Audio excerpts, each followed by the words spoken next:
ऐसे कई योद्धा थे जो महाभारत के युद्ध या कहीं कि कुरुक्षेत्र के युद्ध में भाग लेने से वंचित रह गई। यह भी कह सकते हैं कि श्री कृष्ण की नीति के चलते ही ऐसा हुआ। आओ जानते हैं इन महान योद्धाओं के नाम जो महान युद्ध का हिस्सा नहीं बन सकते, और यदि वे इस युद्ध में होते तो युद्ध और भी ज्यादा दिलचस्प हो जाता। पहले थे जरासंध। जरासंध यदि महाभारत के युद्ध में होता तो युद्ध का रुख कुछ और होता, लेकिन श्री कृष्ण को मालूम था कि महाभारत का युद्ध होना है। उसके पहले ही उन्होंने कई महान योद्धाओं में से एक जरासंध को भी मारने की युक्ति सोच ली थी। उन्होंने भीम के हाथों पहले ही अपने सबसे शक्तिशाली शत्रु को निपटा दिया था। जरासंध को मारना बहुत ही मुश्किल था। नंबर 2, शिशुपाल। जरासंध का खास और श्री कृष्ण की बुआ का लड़का शिशुपाल भी बहुत ही शक्तिशाली था। श्री कृष्ण ने प्रण किया था कि मैं शिशुपाल के 100 अपमान क्षमा करूंगा, अर्थात उसे सुधरने के 100 मौके दूंगा। शिशुपाल रुक्मिणी से विवाह करना चाहता था। रुक्मिणी के भाई रुक्म का वह परम मित्र था। रुक्म अपनी बहन का विवाह शिशुपाल से करना चाहता था और रुक्मिणी के माता पिता रुक्मिणी का विवाह श्री कृष्ण के साथ करना चाहते थे, लेकिन रुक्म ने शिशुपाल के साथ रिश्ता तय कर विवाह की तैयारियां शुरू कर दी थी। कृष्ण रुक्मिणी का हरण कर ले आए थे, तभी से शिशुपाल कृष्ण का शत्रु बन बैठा। श्री कृष्ण ने उसके 100 अपराध के बाद उसका वध कर दिया था। तीसरे थे एकलव्य। महाभारत काल में प्रयाग यानी इलाहाबाद के तटवर्ती प्रदेश में सुदूर तक फैला श्रृंगवेरपुर राज्य निषाद राज हिरण्यधनु का था।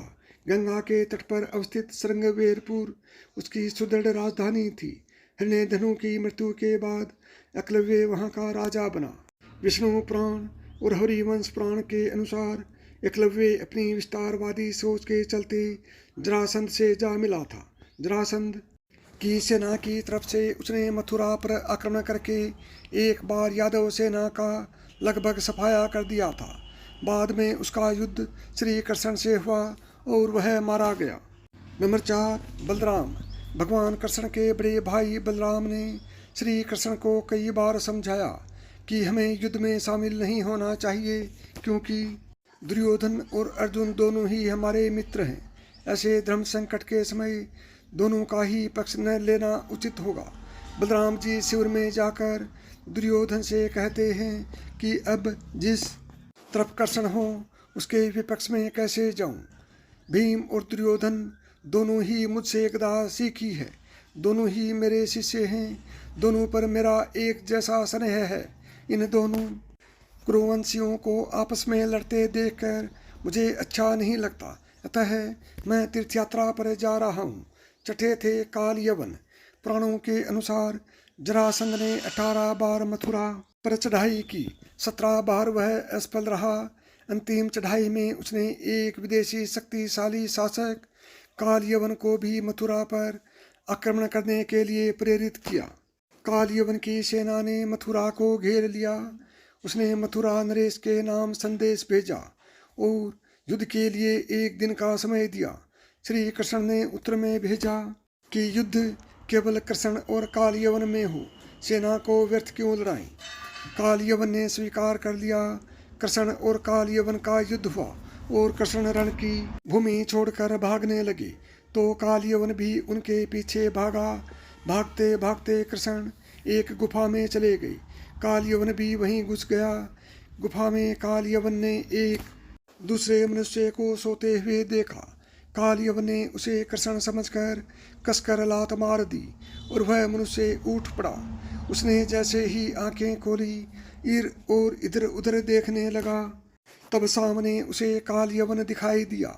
काल यवन उसके देखने से तत्काल ही जलकर भस्म हो गया। काल यवन को जो पुरुष गुफा में सोए मिले वे इक्ष्वाकु वंशी महाराजा माधांता के पुत्र राजा मुचुकुंद थे, जो तपस्वी और प्रतापी थे। नंबर 6, बर्बरीक। बर्बरीक दुनिया का सर्वश्रेष्ठ धनुर्धर थे। बर्बरीक के लिए 3 बाण ही काफी थे। जिसके बल पर वे कौरवों और पांडवों की पूरी सेना को समाप्त कर सकते थे। युद्ध के मैदान में भीम पुत्र बर्बरिक दोनों खेमों के मध्य बिंदु एक पीपल के वृक्ष के नीचे खड़े हो गए और यह घोषणा कर डाली कि मैं उस पक्ष की तरफ से लड़ूंगा जो हार रहा होगा। बर्बरिक की इस घोषणा से कृष्ण चिंतित हो गए। तब भगवान श्री कृष्ण ब्राह्मण का वेश बनाकर सुबह बर्बरिक के शिविर के द्वार पर पहुंच गए और दान मांगने लगे। बर्बरिक ने कहा, मांगो मांगो ब्राह्मण, क्या चाहिए? ब्राह्मण रूपी कृष्ण ने कहा कि तुम दे न सकोगे। लेकिन बर्बरिक कृष्ण के जाल में फंस गए और कृष्ण ने उससे उसका शीश मांग लिया।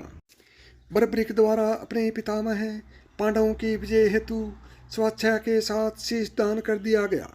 बर्बरिक के इस बलिदान को देखकर दान के पश्चात श्री कृष्ण ने बर्बरिक को कलयुग में स्वयं के नाम से पूजित होने का वर दिया।